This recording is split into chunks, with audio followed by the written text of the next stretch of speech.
You have survived every apex predator on this planet without thinking about it once. No shark has come close to you.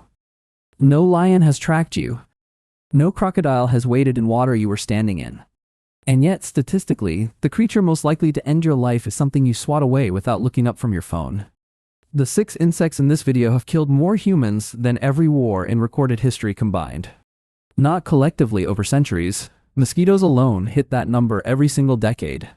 Sarah was an emergency room nurse in Brisbane, Australia, and she had seen the aftermath of spider bites, snake encounters, and stingray injuries over 14 years on the job.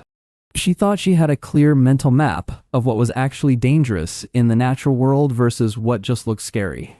Then a patient came in on a Thursday afternoon who had been stung by something in the garden. No dramatic entry. No ambulance. He walked himself in, holding his forearm, sweating in a way that had nothing to do with the temperature outside. His heart stopped twice before midnight. The insect that stung him was not on her mental map at all. This video is going to take you through 6 insects, one at a time, and for each one we are going to do something most nature documentaries do not. We are going to put you inside the experience of what their venom actually does to a human body, minute by minute, from the moment of contact. By the end, your mental map of what is dangerous in this world will be completely rebuilt from scratch.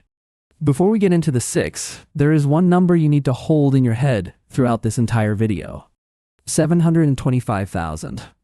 That is the number of human deaths attributed to insect-related causes every single year, according to the World Health Organization's most recent compiled data. For context, sharks kill approximately 10 people per year globally. Worldwide. All large predators combined, lions, tigers, crocodiles, wolves, bears, account for roughly 27,000 human deaths annually. Insects kill 725,000. The gap between our fear response and the actual threat landscape is one of the most dramatic mismatches in human psychology. We built entire industries around shark attack anxiety. We made dozens of films about it. The mosquito gets a citronella candle on the patio table. That imbalance is what this video is going to correct, one insect at a time. Insect on, the mosquito. Aedes aegypti, Anopheles gambiae, Culex pipiens. The mosquito is the most lethal animal that has ever existed on Earth. Not the most lethal insect. The most lethal animal. Full stop. Of any species. In all of recorded biological history. Researchers at the London School of Hygiene and Tropical Medicine have calculated that mosquitoes have been responsible for the deaths of approximately half of all humans who have ever lived. Half of everyone who has ever existed. The number is so large, it requires a moment to actually sit with. The mechanism is indirect, but devastatingly efficient. The mosquito does not kill with venom. It kills with what it carries. When a female Aedes aegypti mosquito, only females bite, they need the protein in blood to develop their eggs, punctures your skin, she does something most people do not know happens. Before she draws blood, she injects saliva into the puncture site. That saliva contains anticoagulants to keep your blood flowing freely while she feeds.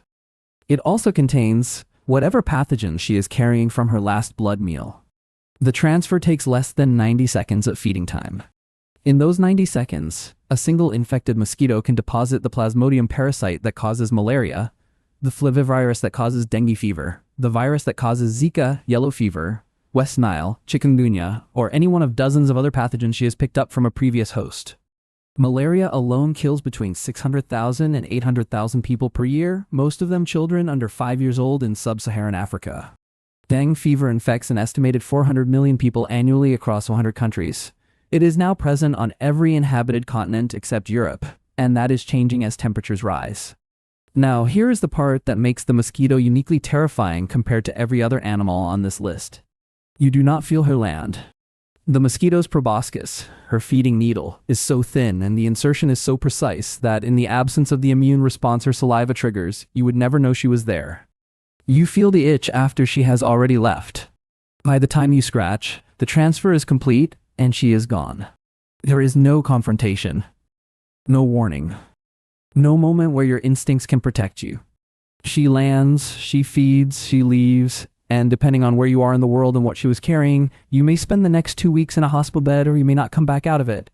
Sarah has treated dengue patients in her Brisbane ER. She describes the presentation as deceptive. Patients come in thinking they have a bad flu, muscles aching so severely the disease earned its regional nickname, breakbone fever. The pain concentrates in the joints and behind the eyes with an intensity that has no real comparison in normal human experience. Severe cases progress to dengue hemorrhagic fever, where the virus attacks the capillaries directly and patients begin bleeding from internal membranes. There is no specific antiviral treatment. Management is entirely supportive, fluids, monitoring, and waiting. The mosquito does not need to be exotic, tropical, or large to carry any of this. The species that transmits dengue most efficiently, Aedes aegypti, is the same species breeding in the water sitting in a discarded tire in a suburban backyard. It does not need a jungle. It needs a bottle cap's worth of stagnant water and a warm enough temperature. In 2023, locally transmitted dengue cases were confirmed in Florida and Texas for the first time in decades. The border of what is tropical is moving. Insect 2, the bullet ant. Paraponera clavata. In 1984, entomologist Justin Schmidt began working on what would become the most unusual pain index in scientific history. Schmidt allowed insects to sting him deliberately, hundreds of species over years of fieldwork, and then described each sting in precise sensory language so that future researchers would have a comparative baseline for insect venom pain. His scale runs from 1 to 4. A yellow jacket sting rates a 2. Sharp and hot, he described it, but brief. A tarantula hawk wasp, the second most painful sting in his index, rates a 4. He described it as blinding, fierce, shockingly electric. The bullet ant is the only insect to score a 4+.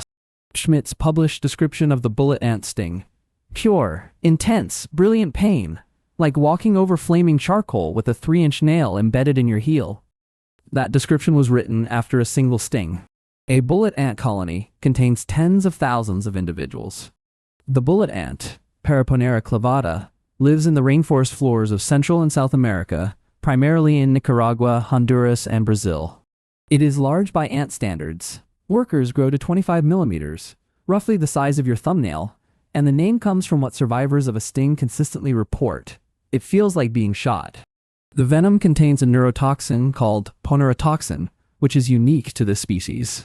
Ponerotoxin does not work like most insect venoms, which cause localized pain and inflammation.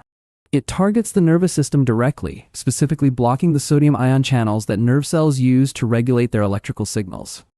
The result is that affected nerve fibers fire uncontrollably, producing continuous pain signals without interruption for the full duration the toxin remains active. That duration is between 12 and 24 hours from a single sting. Not a few minutes. Not an hour. Up to 24 hours of continuous, uninterrupted pain at the level Schmidt described as a 4+. During that period, the affected limb typically swells significantly, the lymph nodes in the region become inflamed and palpable, and many victims experience uncontrollable shaking and temporary loss of function in the stung limb from the neurological disruption. There is no antivenom. There is no medication that meaningfully shortens the duration. Documented medical treatment for bullet ant stings is entirely supportive: ice to reduce swelling, oral pain medication that provides partial and temporary relief, and monitoring for secondary complications. The toxin degrades on its own timeline, not yours. Here is the cultural context that makes this even more striking. The Sateré-Mawe people of the Brazilian Amazon use bullet ant stings as part of a male initiation ritual. Young men preparing for warrior status weave hundreds of living bullet ants into gloves, sedated temporarily by submersion in an herbal solution. When the ants revive inside the gloves, the initiate puts the gloves on and wears them for 10 minutes. They do this 20 times before the initiation is considered complete. The shaking, temporary paralysis, and hours of pain that follow each session are considered part of the process, evidence that the initiate can endure genuine suffering and remain functional. Western researchers who have observed and documented these rituals consistently describe the aftermath as among the most intense pain responses they have ever witnessed in a non-pathological human context. The bullet ant is not endangered. It is not rare. It is present throughout Central and South American rainforest floors and is occasionally encountered in cargo shipments that have passed through those regions. A single worker ant, threatened, or accidentally stepped on, delivers a sting that will define the next 24 hours of your life in a way you will not forget. Insect 3. The box jellyfish.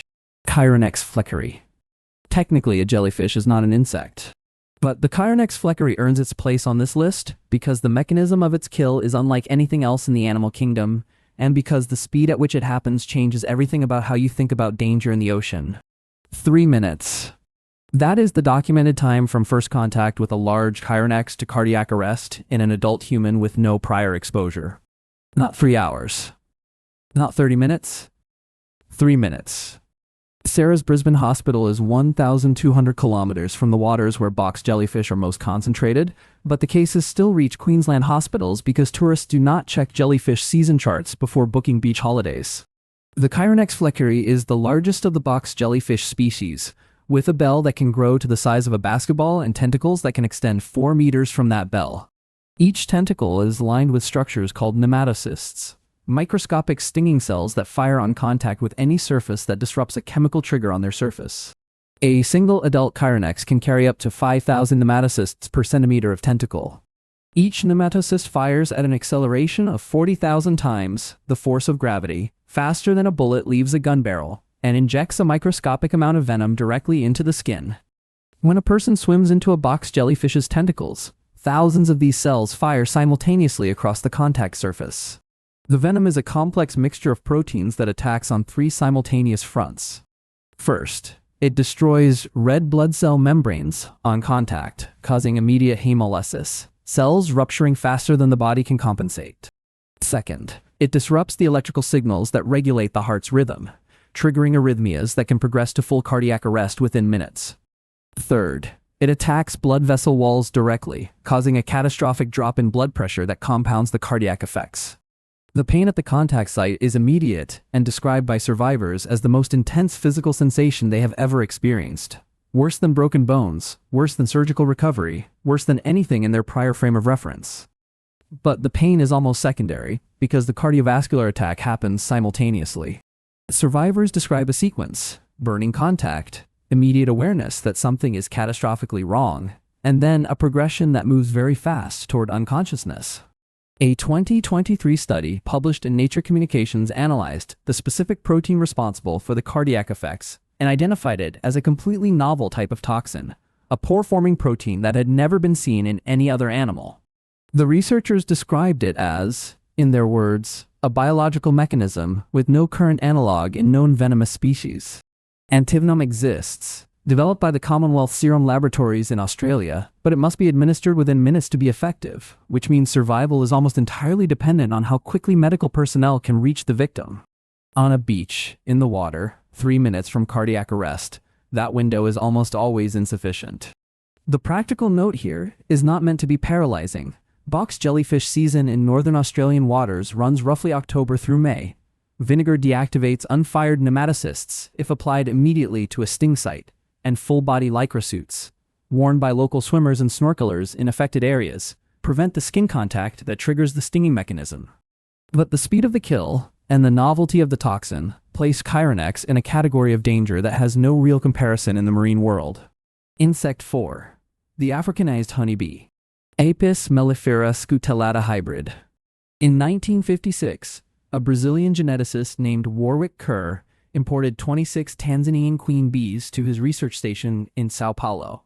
The plan was to crossbreed them with European honeybees to create a tropical hybrid that would produce more honey in South American conditions. In 1957, a visiting beekeeper removed the queen excluders from 26 experimental hives. 26 swarms escaped into the Brazilian jungle. What followed is one of the most consequential accidental releases in biological history. Africanized bees are not more venomous than European honeybees. This is the first thing most people get wrong about them. The venom composition is chemically almost identical. The LD50, the dose required to kill 50% of test subjects, is essentially the same as that of regular honeybees. The difference is behavioral, and it is extreme. European honeybees will defend their hive if directly disturbed. They pursue threats for roughly 50 meters before breaking off. Africanized bees respond to a perceived threat with a colony-wide defensive response triggered by pheromones that cascade through the hive within seconds. Up to 80% of the colony mobilizes simultaneously. They pursue threats for distances of up to 1 kilometer. They remain agitated and defensive for up to 24 hours after a disturbance. And critically, the threshold for what constitutes a threat is dramatically lower.